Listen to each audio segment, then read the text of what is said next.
Good morning. I am here today to publicly release the final report from Grant Thornton's independent external review of the Calgary Board of Education. First, I would like to briefly reiterate what has brought us to this point. Following Budget 2019, my direction to all school divisions was to prioritize the educational experience of Alberta's students.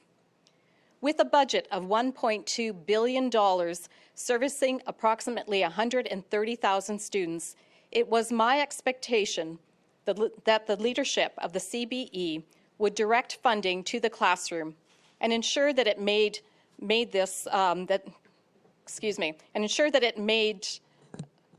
providing its students with a world-class, high-quality Alberta education its #1 priority.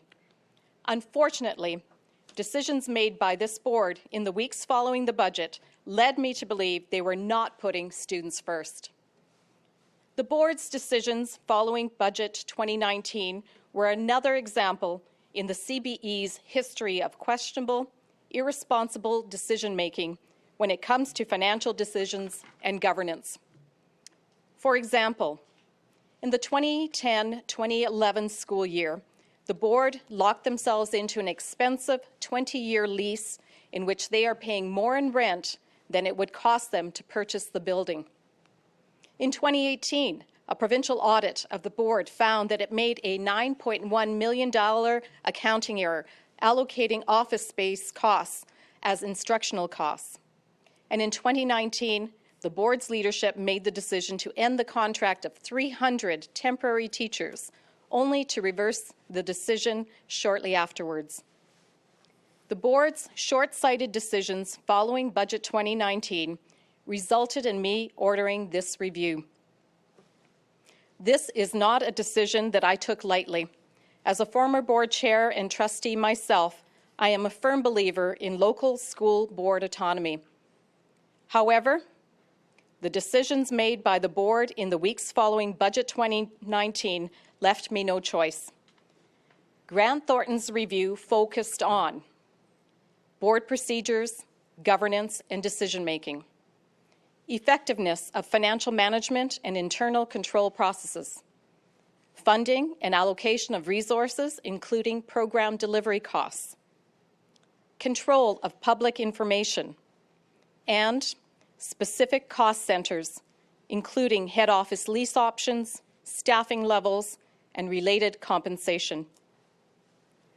The report was extremely eye-opening and provides a lot of insight into the CBE's operations. However, I believe one line from the report does a great job at painting a picture of the issues facing the CBE. And I quote, "Overall, the findings are indicative of an organization that has undergone turmoil at the governance level with a focus on process over function and a short-term view of financial sustainability," unquote. Now, the review did highlight some positives about the CBE's operations, including having maintenance and planning costs that are comparable to other metro school boards. However, the overall findings lead me to believe that there is a dire need for improvement. Perhaps the most concerning of all is the finding that the board's short-term view focused more on protecting individuals on the board rather than fulfilling their overall mission.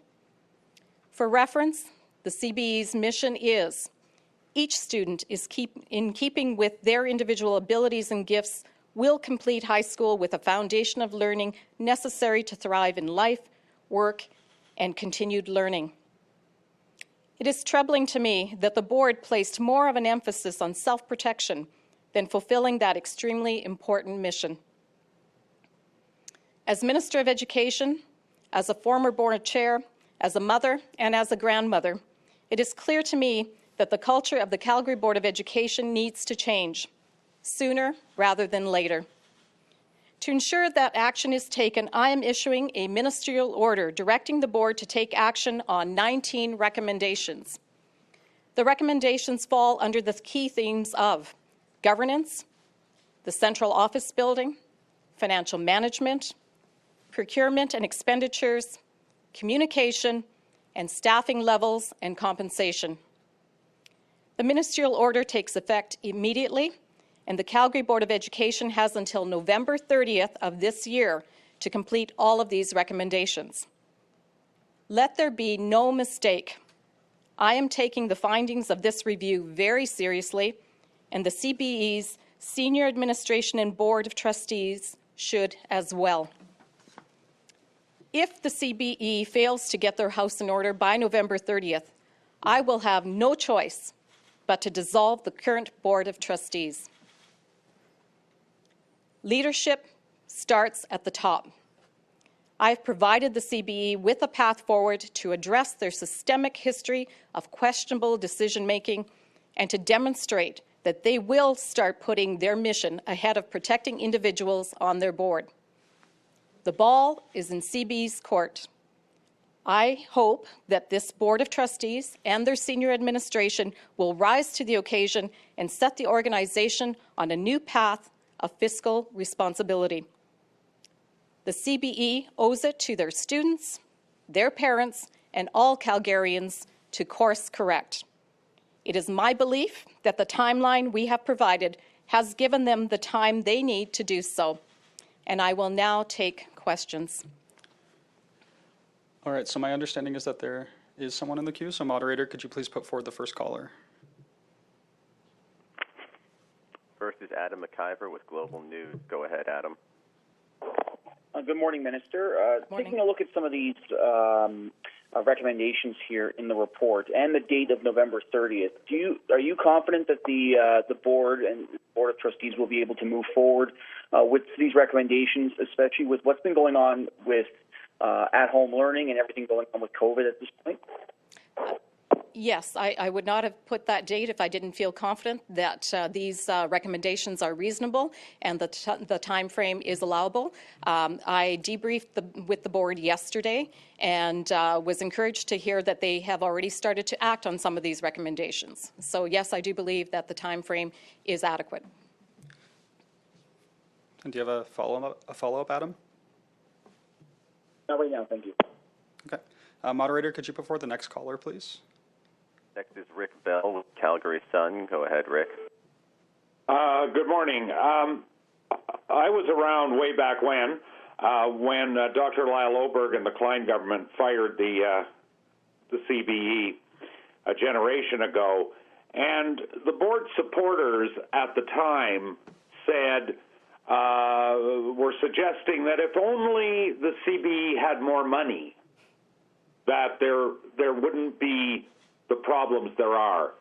Do you think that this, Minister, do you think this is a question of them needing more money, which is something they always mention, including this week? So what do you say to that idea that if only you gave them more money, this would all go away?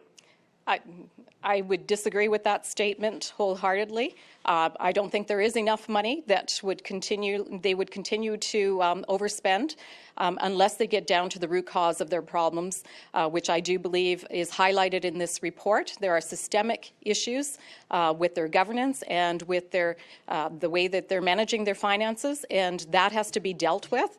And until we deal with those root causes, until the CBE deals with those root causes, they will never be able to adequately deal with utilize their funds appropriately. I really do believe that what's been happening has been a betrayal of the public trust and not utilizing those dollars effectively that they have had to manage. And it's quite evident throughout the whole report. And to further enhance that, the report and the ministerial order will be public, so I encourage all Calgarians and particularly CBE parents to read the report and the ministerial order. And Rick, if you have a follow-up, we have time for it. No, that's okay. Okay. Moderator, could you put forward the next caller, please? Next is Colleen Underwood with CBC. Go ahead, Colleen. Hi, Minister. A couple of questions. One, just the cost of the report. I didn't see that anywhere unless I missed it. And two, one of the things that you had said prior to ordering the audit was you accused them of, quote, reckless misspending, but this report didn't seem to highlight anything like that. So just your thoughts on that. So the cost, your thoughts, and then I have a COVID-related question I can ask you after. Okay, thank you. So the cost was $125,000, which comes out of my budget, and I believe it's a small price to pay when we're looking at redirecting millions of dollars back to the classroom. In terms of gross misspending, I believe that what I was saying was that there is a systemic problem with the board continually going to a language of not having enough funds to deal with their issues and not really dealing with the actual issues that they have at hand. They need to get their house in order, and this was very evident through what we saw in this audit. Was there, and then you wanted a follow-up question on COVID? Yeah. So an agency, the Support Our Students, is asking that parents are allowed to have safety school tours, make that mandatory prior to coming back to school in the fall, if that's the case. Is there a way that we can ensure that parents are allowed to see what's happening inside the school before they decide whether to go back? It is certainly something we can take into consideration. We are, as I've said on several occasions, we are working with all the education partners to develop comprehensive plans on what returning to in-class learning will look like, and the other scenarios that we may have to deal with when the time comes. So that is certainly something that if we hear that from parents, that we will look at incorporating into our plan as we move forward. So thank you for that. All right, moderator, could you please put forward the next caller? Next is Chris F. with CTV Calgary. Go ahead, Chris. Thank you. Question and a follow-up. The first one is that in that report they talked about saving some busing costs by eliminating half days. I assume consolidating those into, rather than 2 half days, having 1 full day. And also one of the themes, as I'm sure you saw in there, was the idea that the board is less focused on students and more on bureaucracy. I'm just wondering if, given that kind of recommendation, if there's a push to scale back the half days, the prevalence of PD days, all these sorts of administrative, diversions from actual classroom time, and if this is a chance to kind of do a reboot on that and have more teachers in the classrooms and more days of learning. I do have a follow-up after this related to that. Right, and certainly that's what the audit highlights, that there are a number of areas that could be looked at and enhanced, and the ministerial order actually instructs them to look at those particular items and deal with those situations so that we can put more teachers in front of students, because at the end of the day, that increases student learning. So those are all the items that are on the table to be looked at. Of course, it is in CBE's ball court as to whether they will look at them or not. But as I've said earlier, if whether the board is unable or unwilling to, if they're unable or unwilling to do this work, then I will, in 6 months, dissolve the board and put someone in place who will do that work. And if you Thanks. Then my follow-up, if I may. The report also said basically 3/4 of the teachers on staff of the CB don't teach, or not directly. The idea was either that you have administrative jobs, you could divert those to someone that doesn't have an education degree, or you make a concentrated effort to have those people with degrees working for the board teaching in classrooms. I'm just wondering if you will offer more specific direction on how they can allocate the teachers they have, or are you just going to leave it up to CB to figure that one out? I believe the report indicated that there was a number of teachers that were outside of the classroom, and that there could be a better ratio of teachers within the classroom. That will, one of the recommendations is that a instructional coach will be assigned to the CBE. I will be presenting a number of options for individuals that can help them through this process, and CBE will then work with that individual to look at all their options to improve the overall experience of students. At the end of the day, that is the ultimate goal, is to direct more dollars to the classroom and ensure that the dollars that they are given are used responsibly. All right, moderator, could you please put forward the next caller? Next is Safe Kaiser with 660 News. Go ahead, please. Thanks. Minister, do you feel like you've given the CBE here a reasonable task to complete in the allotted time frame, especially in the middle of a pandemic here? Yes, I believe I've answered this, but I'm happy to answer it again. I do believe that these are reasonable recommendations that the CB are given, and that they have enough time to work through them and deal with them. So yes, I do believe it is a request. I do believe this is in the public interest, and that it needs to be done sooner rather than later. As the report indicated, the audit indicated, this is a systemic, long-time issue that continues to fester, and we need to deal with it. We need to get down to the root causes and actually deal with it. I'm concerned that I have a division that is more interested in building empires than serving children, and that is unacceptable. So, yes, I do believe they have enough time to deal with it. And if I can just follow up. Yep. Yeah, thanks. What support do you plan, if any, on giving the CBE to abide by your ministerial order? They will be working with my department, first and foremost. They will have to provide us a plan on how they plan to address all of these recommendations by the end of July, and then we'll check in on a monthly basis. They know and have always known that my department is at their disposal. The expertise within my department is always at their disposal, and beyond that, there will be an instructor that they will choose out of ones that we will provide to them. That can help them through the process. So we will be walking alongside them every step of the way. Thanks, moderator. Could you please just put forward the next caller? Next is Drew Anderson with CBC Calgary. Go ahead, Drew. Hi, Minister. Hi. I'm reading this audit and I'm seeing, largely recommendations for governance and policy tweaks. It doesn't seem like I feel like I'm sort of reading a different report. I mean, what do you say to someone that would say, this is just an exercise to achieve a predetermined outcome, in this case, dissolving the board? I would say that's false. I didn't spend 11 and a half years as a trustee, and part of that time as board chair. If I didn't value being a trustee or the voice of the local autonomy and the local voice that are elected for a very real reason, which is public accountability. This is definitely trying to deal with issues that have been long-standing, and I only go back to even David Eggen, when he was minister in 2017, had called for an audit, and that there were issues, and prior to that, it's been long-standing. What I feel has not happened is the fact that they haven't got down to the root causes. And I'm very determined that we are going to help them get down to those root causes and deal with those systemic issues, which at the end will serve students in Calgary and Alberta much better than what they've been served thus far.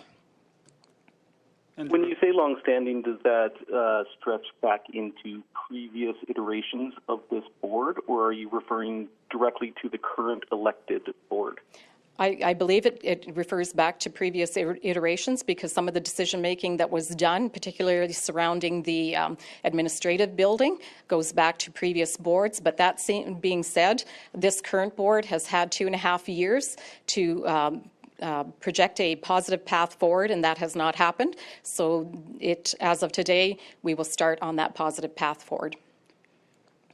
Thank you, and moderator. Just one quick follow-up: who would take over? Who would take over if the board was dissolved? Well, my hope is that CBE will rise to the occasion and actually fulfill their obligations under these recommendations, under this ministerial order. Should they not fulfill their obligations and the board be dissolved at the end of November, beginning of December, then I would look to appoint a public trustee, someone that I would feel confident in that could actually go in and do the job if they are, as I said earlier, unable or unwilling to do the job. Just a reminder, we are taking one question, one follow-up. So, moderator, could you please put forward the next caller? Next is Eva Ferguson with the Calgary Herald. Go ahead, Eva. Thank you. I just want to jump back to the focus of the report and that around the long-standing culture of a board suffering from too much focus on protectionism, process, and protecting individuals. Now, if that has been happening for quite some time, I want to ask how you think students specifically have been impacted by this in terms of how they function in the classroom. Well, when you have a board that is distracted from doing the work, the good work of trusteeship, and ensuring that there is public accountability for the dollars that are being spent, then those dollars can be utilized in ways that don't directly impact the classroom and take away from the classroom experience, as is highlighted by the need to address the staffing numbers, et cetera. So when boards are not doing the work that they are required to do and elected to do, then it does disadvantage all students, because those dollars could be directed to the classroom. Those dollars could be used to enhance the learning experience of children, and right now they're not being utilized to their full potential. Thank you. And just one follow-up about the governance instructor. How exactly do you see that role playing out? And how embedded will that person be? Will they be monitoring all board meetings? Will they be at audit committee in camera meetings? And how do you reconcile you being a supporter of local board autonomy with an embedded governance instructor like this? This governance instructor will certainly be there to assist the board in making its determinations on how they move forward. I see the instructor as someone who can really guide the board and show where the pitfalls have been in the past and where things can be improved. At the end of the day, this instructor will be there to support the board, and they can develop a plan between themselves, but it is the responsibility of the board to provide the feedback back to myself and my department, and to continually provide me updates so that I know that they're on the right path to ensuring that they meet all of the requirements that we have set before them. All right, thank you, Eva. Moderator, could you please put forward the next caller? Final question is Don Bragg with the Calgary Herald. Go ahead, Don. Minister, what's the pass for the board? You've set 19 tasks. Come November 30th, if 8 of them are done to your satisfaction and the rest are in progress, does the board survive, or do they have to get 100% in order to survive on November 30th? Well, you know what? I don't want to presuppose what that will look like, but right now my expectation is that all 19 will be met by November 30th. That is the goal I've set for them, and that's the goal I expect to see by November 30th. And if you have a follow-up, Don, we have time for it. Oh, it's okay. Thanks. Okay, perfect. Thank you, everyone. If you have any further questions, my contact information is on the news release. Feel free to call or email me. Thanks. Thank you.